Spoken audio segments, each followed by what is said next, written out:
آپ بھی مالدار ہونا چاہتے ہیں، یقیناً چاہتے ہوں گے۔ فقر اور غربت بہت بری چیز ہیں، آپ صلی اللہ علیہ وسلم نے بار بار اس سے پناہ مانگی ہے۔ تو اگر آپ مالدار بننا چاہتے ہیں، اس کے لیے آپ نے بہت زیادہ وظائف بھی کیے ہیں، بہت زیادہ اعمال بھی کیے ہیں، لمبے لمبے وظائف آپ نے پڑھے ہیں، لیکن پھر بھی آپ کے حالات نہیں بدلتے۔ تو یہ چھوٹا سا کلپ آپ ضرور سنیں اور اپنے تمام جاننے والوں کے ساتھ اس کو شیئر کریں۔ میں آج آپ کو ایک ایسا طریقہ بتانے والا ہوں جس میں کسی وظیفے کی ضرورت نہیں ہے، آپ نے بس صرف اس بات پر عمل کرنا ہے، آپ مالدار ہو جائیں گے۔ اور یہ میں نہیں کہتا، حضرت ابن عباس رضی اللہ عنہما سے مرفوعاً روایت ہے، اور یہ روایت کنز العمال جلد 6 صفحہ 474 پر موجود ہے۔ وہ فرماتے ہیں، وہ الفاظ آپ سن لیں، اذا تواصلوا اہل البیت، جب کوئی گھر والے، جب کسی خاندان کے لوگ، کسی گھر کے افراد، وہ آپس میں صلہ رحمی کرتے ہیں،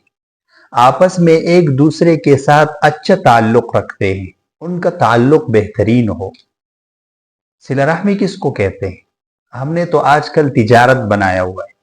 کہ اگر آپ میرے ساتھ اچھا سلوک کریں گے تو میں بھی کروں گا، آپ اچھا سلوک نہیں کریں گے تو میں بھی نہیں کروں گا،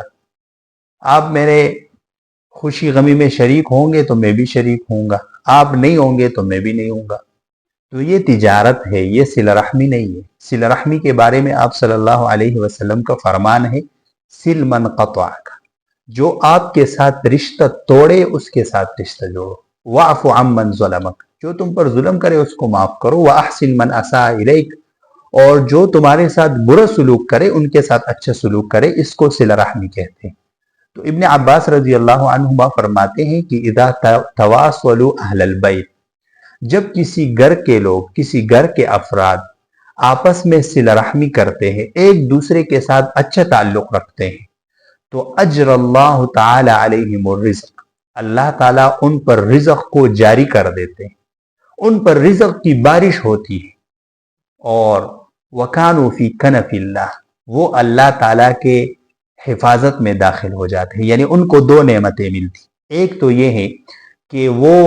ان پر رزق کی برسات ہوتی ہے، رزق کی بارش ہوتی ہے، اللہ تعالیٰ ان کو بہت زیادہ رزق دیتے ہیں، فراخی کے ساتھ، وسعت کے ساتھ رزق دیتے ہیں۔ اور دوسری چیز، وہ اللہ تعالیٰ کے حفظ و امان میں ہوتے ہیں، تمام مصیبتوں سے، تمام تکلیفوں سے محفوظ رہتے ہیں۔ تو ہم اس پر عمل کریں، اپنے گھروں میں، خاندانوں میں اچھا تعلق رکھے، سب کے ساتھ اچھا تعلق رکھے، اس پر آپ کو اللہ تعالیٰ انعامات آخرت میں تو دیں گے، لیکن دنیا میں بھی اس کے بہت سارے فائدے آپ کو ملیں گے۔